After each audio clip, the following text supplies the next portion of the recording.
All right. Well, in anticipation of the debut, the premiere, the covering of the theaters in the United States of America with the brand new movie Queen of the Ring on the life of legendary wrestling champion Mildred Burke, we are talking to one of the stars of that movie today. And of course, I have a bit part, but this young lady is one of the key figures, and she also happens to be one of the key figures in the wrestling business, none other than Kamille. Kamille, how are you? Thank you for being here.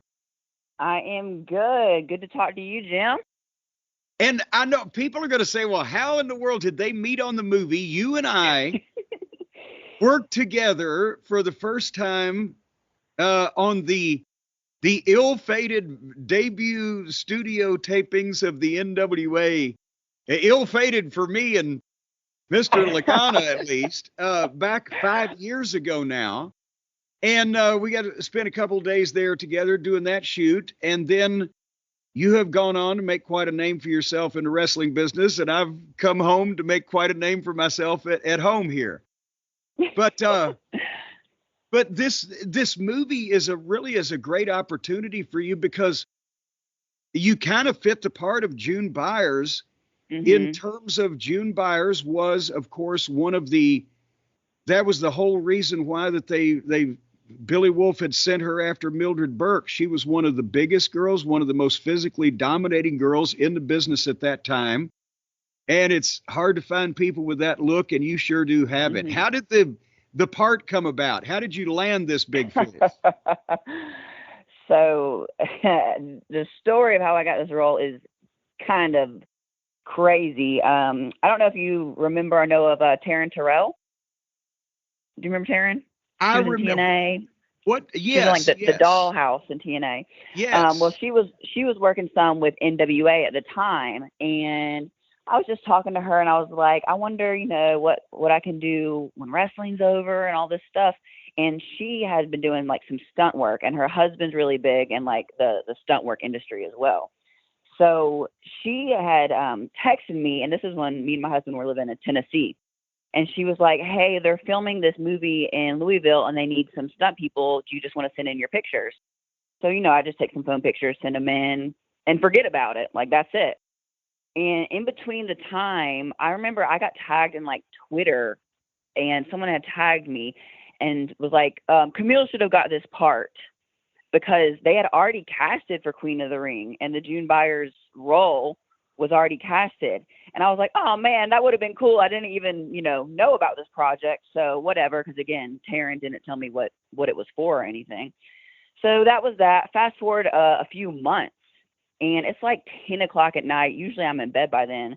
And she texts me and she's like, congrats, we're auditioning for the same role. And I said, I texted her back. I was like, I have no idea what you're talking about. And she was like, it's for that wrestling movie, Queen of the Ring, there, blah, blah, blah. And I was like, wait, I thought that they already cast that. And she was like, well, WWE, because it was a couple WWE girls, pulled them at the last minute. And it was like the week before they were supposed to be shooting. Yeah, we're gonna be talking to Ash Avildsen on one of these programs, and there's an interesting story behind that. I'm not sure whether it will be told or not, but we might land the scoop. But I know, or at least I the smell whole what thing. I smell what you're cooking. But so there was another shot at it. Yeah, and again, I didn't even, I'm not an actress. I don't have any representation. I very much just kind of do my own thing. And so I was like, I don't even know what you're talking about. I get an email the next day. They send me some slides or whatever, it's called. And they were like, just film yourself doing these lines. So I filmed it, and I hope they're on my phone still, because I bet it was the most corniest audition ever. And I get a call the next day. They were like, hey, can you drive to Louisville? Which it was only like a 3-hour drive from where I was in Tennessee. And so I drive in, and I go into Ash's office, and it was the most awkward thing. And not because of Ash. I got along with Ash great. But just because I've never acted before, I've never done this. And I just did my best. And one of the scenes that we did in his office was like a very serious scene. And it was weird. But I was driving home, and then they called, and they were like, hey, can you go over to the OVW building? and just see, because we want to see what you look like with the actress that we have in there, right? Yeah, in a ring, right? In the ring, exactly. So we drive over there. I meet all the girls. They're really nice. They take some pictures, some video, and blah, blah, blah. And then pretty much, boom, I got the role. Like, it was that fast. And it was funny because when you went into, like, their little headquarters or whatever, you know, you see everybody with their headshots up there, like the professional headshots. I don't have a headshot, so they just put like a wrestling 8x10 up there, you know, beside like Walton Goggins, Josh Lucas. It's like the weirdest thing ever, but yeah. Well, and then we started shooting. Here's the thing is, I think that probably it's turned out better because if there was let's say, just for example, if there had previously been somebody cast in that role that's been on television as themselves for 10 years and is typecast more or less in people's minds when they see well, that's so-and-so. Whereas right. This is your debut movie performance and you've been yourself on television, but you know, all being charitable, you're not a household name yet. You will be. No, right.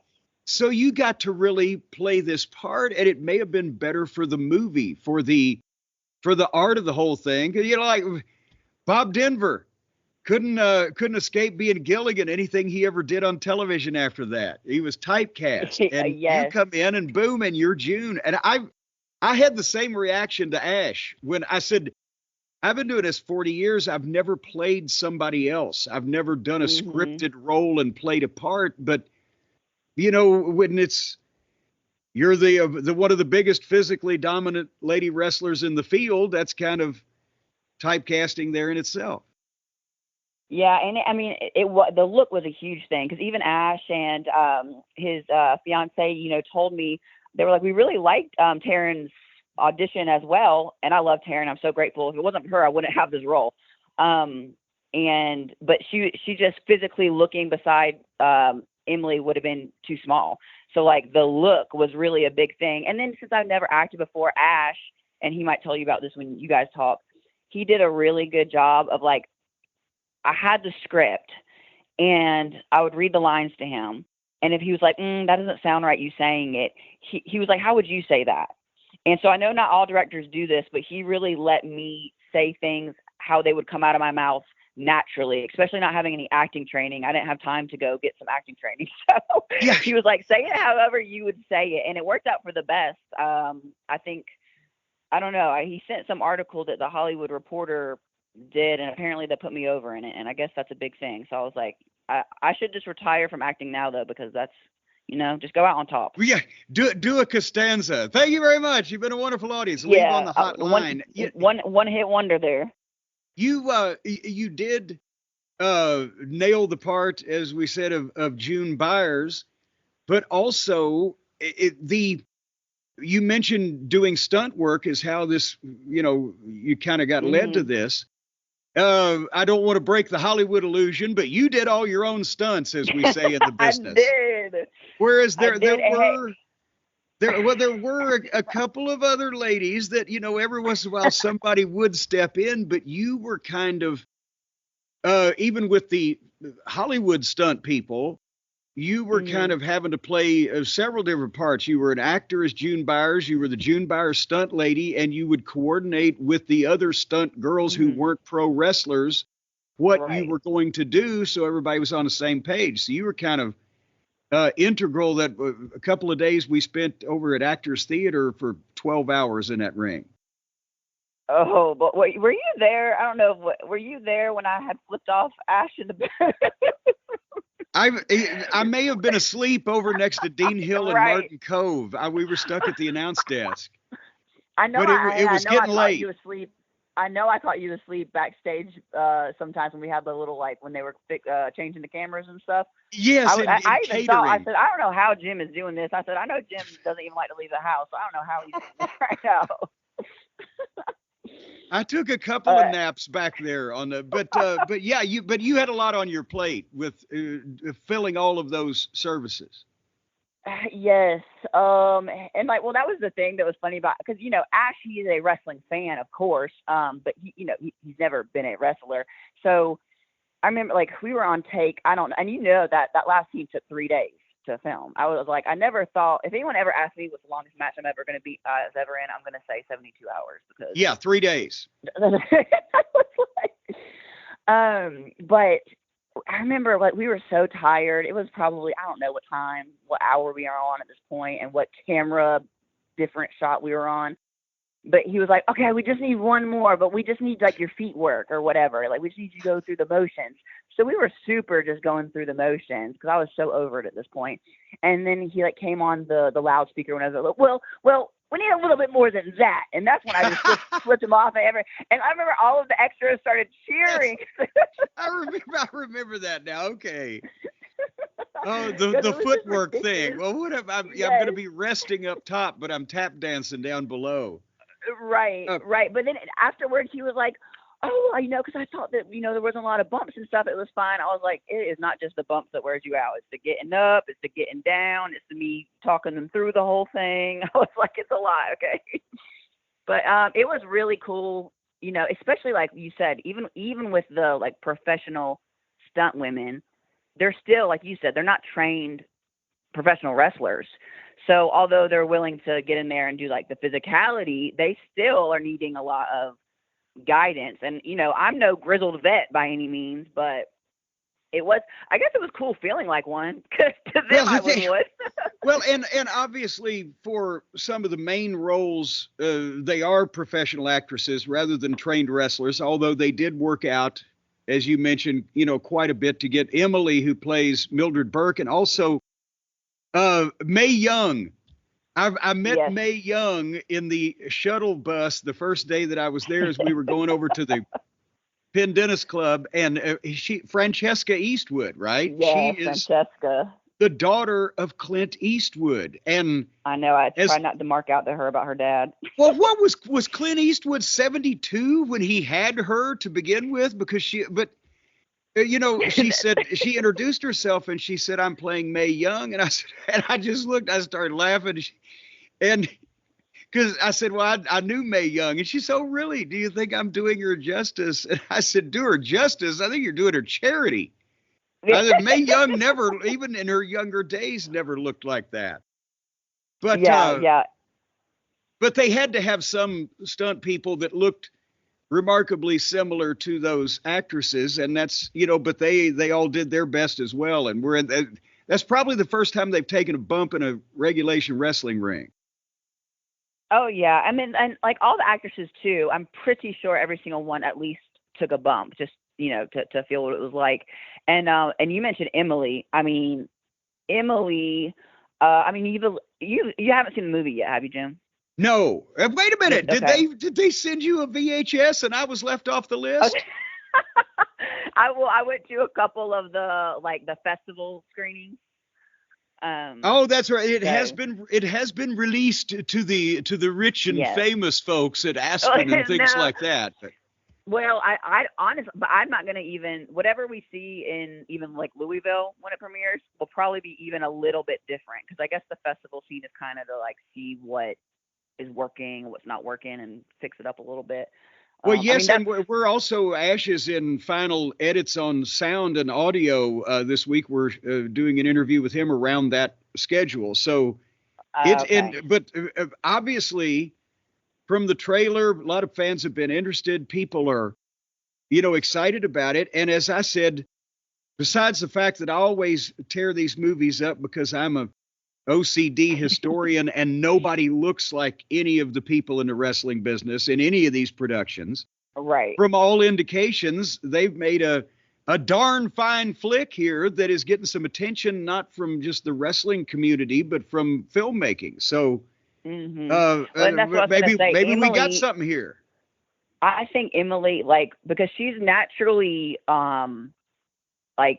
she's not a huge girl by any means, but I remember when I walked into OVW that first day, even just to stand next to her, I was like, this chick's legs are bigger than mine. I mean, she put on she put on a lot of size. Like, she looked great. And when I saw her at the festival, and we made this in 2023 summer of, so I haven't seen her in like a year and a half. And she still looks wonderful, but she was like, oh no, I did not keep any of that muscle. She was like, I did not want to keep that muscle. It was too much. So like, she really put in the work to like super hard diet, super hard training. So she took this role like very serious. And I think she's so good as Mildred. You know, those are words that I've never uttered before. I don't want to keep all this muscle. I've never had a girl an thing. occasion. Well, you have obviously been training for a while. You didn't just, pick up the weights day before yesterday. How did you, who trained you? How did you get started in the business to begin with? Well, I played sports like my entire life. I have an older brother, so I'm just a bit of a tomboy. And like my dad, he used to put dollar bills on like door hinges and stuff, not door hinges, like the top of doors. And like, so we would practice our vertical jump and stuff. You know what I mean? Oh, okay. And carrot and a stick type of deal. Yes. So we'd want to get that dollar bill. So we practice our vertical jumps and, just always little things like that. And then, played sports all throughout high school, played Division I softball, tried to have a normal job. And I think when you're an athlete your whole life and you kind of try to go into an office, you're like, oh, like this sucks. And so I grew up watching wrestling with my dad, like Attitude Era stuff. But I never watched it thinking, oh, I want to be that. Because honestly, I don't know. I think girls my age kind of lie when they say that. Because I'm like, surely you weren't watching the Attitude Era with like the sex celebration in the middle of the ring and the bra and panties matches thinking, I want to do that when I'm older. Like, I don't know. That's just weird. That's just weird to me. So I was not thinking that's what I was going to be when I was older. But yeah, I went to an indie show one time. This is after I had, graduated, tried to do the whole professional job thing. And I don't know, I just had this sort of epiphany and I was like, oh my gosh, I can be a professional wrestler. Like, it's a way to continue doing like athletic things. It just seems fun. Why not? So I didn't know. I'm from North Carolina, so you would think I knew somebody in wrestling, but I did not. And I just Googled how to become a professional wrestler and found the Dudley Boys School down in Florida. Oh. And yes, so I went to Devon and Bubba's school down in Kissimmee. And I remember I drove up, and so I don't know what a wrestling school is like. I don't know what to expect. I just talked to the guy that was helping run things a little bit on the phone, like as I'm driving down there. And he's like, yeah, it's attached to here, blah, blah, blah. I show up and I think I just got played. Like, I think I sent them my deposit money and I'm like, where am I? Because it was in the back of a gym and you could tell there was no there was no signage, and it like was an old massage parlor, but the sign had been taken down, and I was like, what in the heck? But no, sure enough, that's where the school was. And well, that's how you know if it's going to be a good school, because yeah. Hey, the first OVW building years ago, the directions included turn off the paved road. So, but that's where Brock and Batista and Orton and everybody came from. But no, I tell you what, you're right about that. All of the really like nice places I've been in, I won't say any names, I'm like, they don't teach you nothing there. Well, yeah. Speaking of nice places that you won't mention any names about, I'm thinking I mentioned at the top of the interview that I first worked with you on those NWA tapings 5 years ago, and I'm thinking I've seen you with some promotion or on some television program since then. I'm trying hard to place it because, and a lot of people think, Kamille, now that I don't like women's wrestling. It's with women's wrestling, it's kind of with me like men's wrestling. I don't like the bad stuff. I like people to be attractions and it not to be overdone and people to look like the part that they are trying to play. Mm-hmm. And there are some places that fit those parameters and some that don't, some that, require you to be friendly with somebody and it doesn't matter what you look like, but you can get on. But you wouldn't want to be involved in any of those places that would really more or less insist that you not talk about them in public, stuff like that, would you? You wouldn't want to be involved with it. I just do my best with everything handed to me my whole life. Like, back in my sports days, if I didn't, if I wanted to play right field instead of left field, but they put me in left field for the game, I made sure to not, try to not make any errors and hit well. So that's kind of my mentality on any opportunities in life. And Brian, I know you've been sitting back, absorbed in this conversation, but is there anything? Brian's here. What? Brian's here. It's been just such a scintillating conversation. I didn't even want to interrupt it. But I know that Brian was dying to ask you certain questions until we, discovered some of the parameters on some things that you may or may not have been involved in. Yeah, let me ask a question, a hypothetical question, if you will, Kamille. Let's say I got a brand new car. Let's call it a Mercedes. And let's say that my Mercedes has a wig. And let's say I'm driving this wig-wearing Mercedes, and it's just going all over the road, and it seems to only do what it wants to do, whether that's the way it's supposed to go or not. So I guess my question is, how creepy is Dave Lagana? Oh, my God. Hey, you know what? I know that there was some controversy, obviously, with Jim and Dave. But I mean, let's call it the elephant in the room. But what I will say, and this is me, Dave was always wonderful to me. He was wonderful to my husband, and I think that he was a big reason that when the NWA did have its initial success, along with Jim being a part of it and on commentary, that he did do a very good job with production and doing like the behind the scenes videos and getting the stories together. So that's what I'll say about Kamille. About you should. He was great to me. Kamille, you should run for office. You are incredible, and unlike also unlike Jim in Louisville, I wouldn't fall asleep around Mr. Lagana. If only he was as good on the audio editing as he was good on the rest of the production. But Brian, so we got your question answered. Well, one other question. Do you think it would be tough, Kamille? I know you've been working for a while. Do you think it would be tough to wrestle in a wig? Like, that just seems like, how would you be comfortable working if there's something on you that at any point could be yanked off or fall off, or who knows what could happen? All sorts of mishaps. Yeah. No, I give a lot of props to people that can wrestle in wigs. One, I don't know if you've ever worn one in your spare time, but they can be very hot. So, you get hot in the ring, and that's one thing to it. And then, like you said too, I would just be so worried about it the whole time. I guess you'd have to invest in some very prestigious, fasteners. Yeah, yes, and apparatuses. As a matter of fact, but I would think like that might be the hottest thing about some people is their wig. I think that it's cool to change up your looks. As a woman, sometimes we like to change it up, and it's a nice, cool way to change it up. So I give people that can wrestle in wigs a lot of props. I can't even wrestle with my any frontal part out because I don't want to be worried about any of that happening. So props to anyone that can do any of that.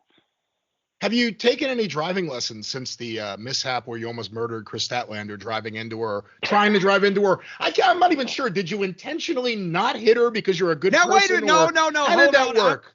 Hold on. I'm not going to allow her to actually admit to attempting to commit felonious assault here on the program.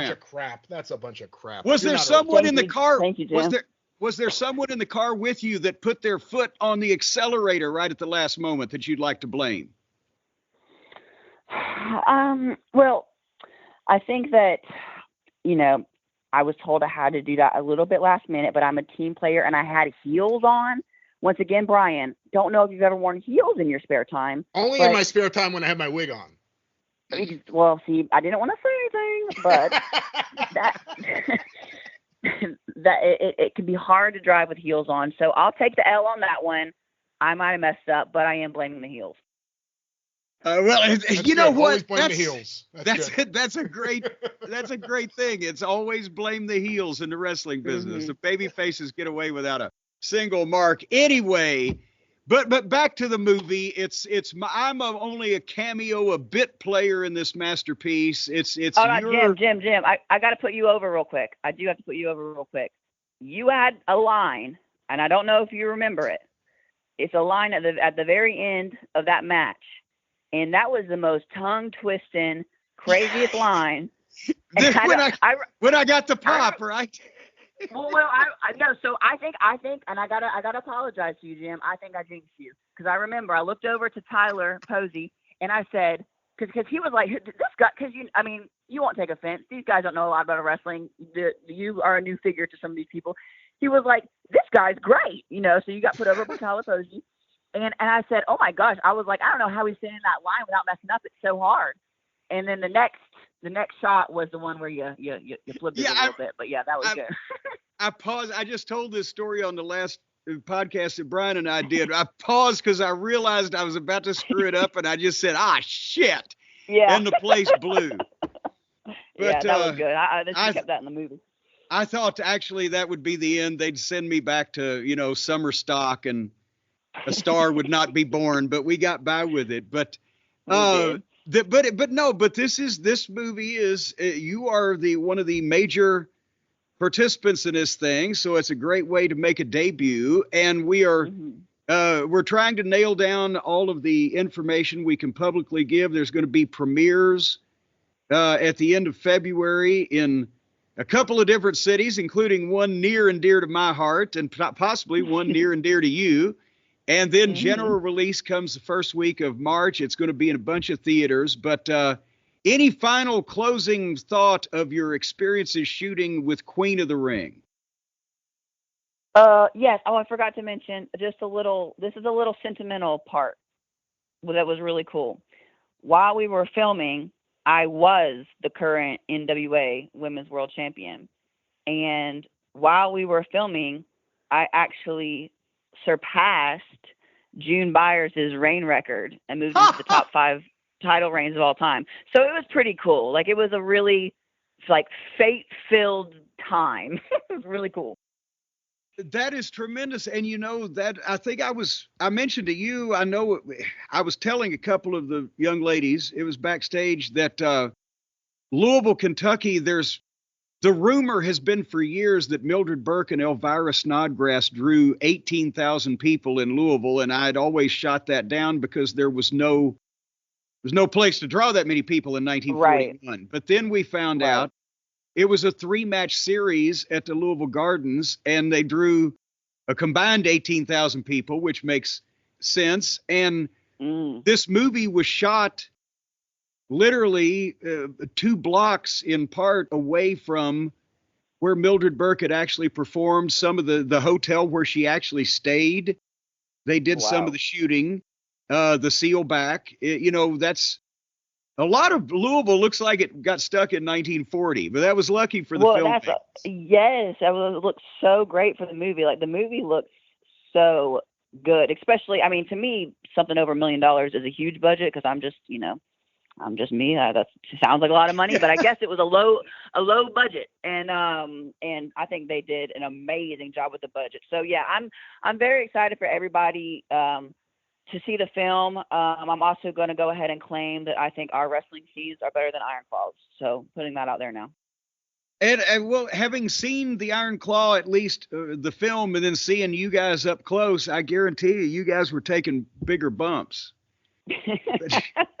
But anyway. Yeah, it's cool. Well, Kamille, wherever you land on major television next, we will be watching with great anticipation to see what's going to come, if you bother with it anymore, because once the movie hits, Hollywood will be beckoning, and then you might be fighting Rhea Ripley in a Hollywood major motion picture in a couple of years. You guys are on the same trajectory. Hey, I am down with whatever God puts in my lap. We'll take it.